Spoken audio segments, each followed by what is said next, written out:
저녁이 되니까 교실도 굉장히 춥네요. 빨리 마무리하고 선생님도 들어가도록 하겠습니다. 여러분들 따뜻한 곳에서 이 강의 보고 있기를 바랍니다. 자, 정보를 활용한 기사문에서 이제 선생님 설명 간단히 할 텐데요. 어떻게 기사문 쓰는지, 기사문 쓰는 방법을 선생님 간단히 설명을 하는데 이거는 교과서에 없어요.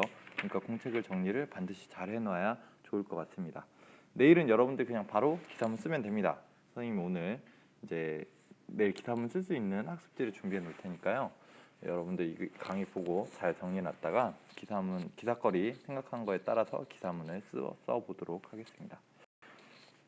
자, 크게 가지는 이제 두 가지인데 그 중에 첫 번째 특성이라는 가지를 먼저 볼 거고요. 그 다음에 두 번째 기사문 잘 쓰는 방법 가지를 봅니다. 선생님 형식하고 내용이라고 말하면 특성의 형식을 말하는구나. 특성에서 내용. 또 기사문 잘 쓰는 방법에서는 같은 페이지에 나오는데 육하원칙과 제목 달기 어떻게 하면 좋은지 설명하도록 하겠습니다. 자, 선생님이 저작권을 얘기했는데 또 아무 신문기사를 갖고 오면은 선생님이 저작권법에 걸릴 수 있잖아요. 그래서 선생님이 강원도 도민일보에다가 썼던 신문 기사를 가지고 왔습니다. 네, 선생님이 근무했던 부대에 선생님의 같이 일했던 군인들인데요.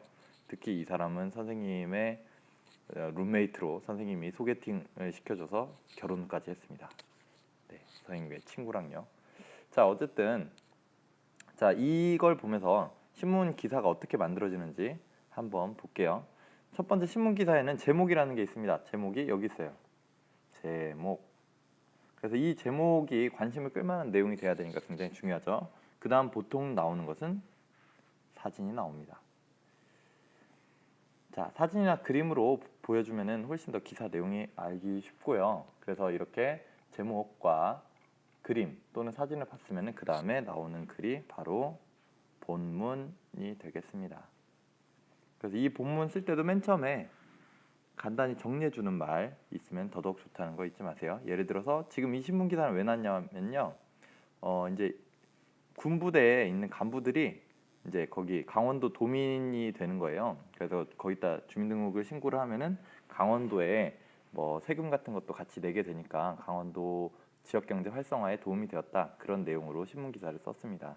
그래서 선생님 있던 부대 사람들이 그렇게 도움을 주고 있다라는 내용을 신문 기사에 쓴 건데 여기 보면은 첫 줄에 이렇게 딱 한마디 어떤 신문 기사가 나오는지 쓰고 그 다음에 자세하게 적도록 합니다.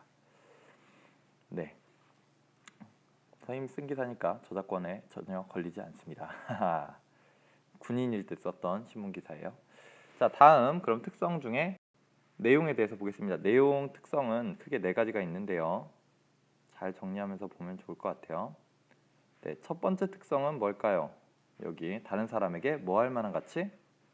알릴 만한 가치가 있는 내용을 적어야 됩니다. 두 번째, 정확한 사실을 바탕으로 해야 된다. 사실 잊어버리면 안 되겠습니다. 사실 알릴 만한 가치. 그리고 세 번째 뭘까요? 읽는 이가 이해하기 쉽게 써야 돼요. 어렵게 쓰는 건 별로 좋은 신문 기사가 아닙니다. 어떤 사람이든지 내가 읽는 독자가 훨씬 더 쉽게 읽을수록 좋겠고요. 마지막으로 요즘 일어난 일 중에 써야 합니다.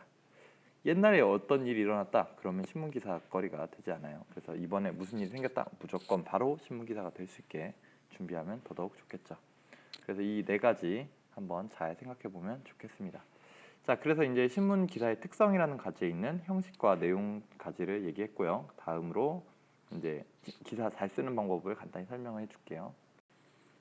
자, 기사 잘 쓰는 방법은 첫 번째로는 육하 원칙을 잘 지켰으면은 훌륭한 신문 기사가 됩니다. 육하 원칙 뭐였는지 기억납니까? 네, 누가, 언제, 어디서, 무엇을, 어떻게, 왜 이 6가지가 됩니다. 이거는 달달달달 외우고 있어야 신문 기사든 뿐만 아니고 이제 뭐 여러분들 기획문을 쓸 때도 훨씬 더 좋은 글이 나오겠죠. 신문 기사에서 꼭 필수적으로 들어가야 되는 6가지입니다. 이 6가지를 가지고 잘 지켜서 이 6가지가 글 속에 드러나게 쓰면 됩니다. 글 속에. 글 속을 찾아봤는데 이 중에 한 가지라도 없다. 그러면은 신문 기사로서 조금 가치가 떨어질 수 있으니 주의하기 바랍니다. 그 중에 제목 달기 할 때는 이 중에 뭘 보냐면요. 요걸 봐요. 요걸로 쓰면 됩니다. 예를 들어서 아까 전에 선생님이 봤던 신문 이제 선생님이 썼던 신문 기사 내용으로 보면은 무엇을 강원도 주민 되기. 요거가 무엇에 해당됩니다. 네, 강원도 주민 되기. 그래서 이번에 군인들이 강원도 주민이 되기로 결심하고 가서 신청을 했다. 이게 신문기사가 된 거예요. 네, 여러분들은 별로 의미가 없을 수도 있지만 강원도 입장에서는 그게 세금하고도 관련이 되기 때문에 굉장히 큰 기사였다고 해요. 자, 그래서 이걸 썼어. 근데 이것만 가지고 쓰기 어려울 때 있잖아요. 그럼 얘가 1번이에요. 1번. 이때는 뭐 가지고 하냐면 2번. 누가 라고만 쓰면은 바로 됩니다. 그래서 선생님 있던 부대의 별명이 번개대대였거든요. 번개대대 군인들이 강원도 주민 되기로 결심했다라고만 하면은 신문기사 제목으로 훌륭한 제목이 됐습니다. 자, 다시 한번 설명하면요. 첫 번째는 제목 달 때는 무엇을 가지고 쓰면 돼요. 내가 지금 뭐 말할지 가지고 제목을 달면 되는데 여기서 무엇을 가지고 부족하면은 그때는 누가 무엇을 하기로 했다라는 내용만 간략하게 들어가면 훌륭한 제목이 나옵니다. 자, 관심을 끌 수 있는 좋은 기사 여러분들이 만들어주길 바라겠습니다. 내일은 학습지 가지고 여러분들이 기사를 한번 적어보고 다음 주 월요일 미술 시간 이용해서 여러분들 신문을 모든 별로 신문을 만들어 보도록 하겠습니다. 네, 수고했습니다.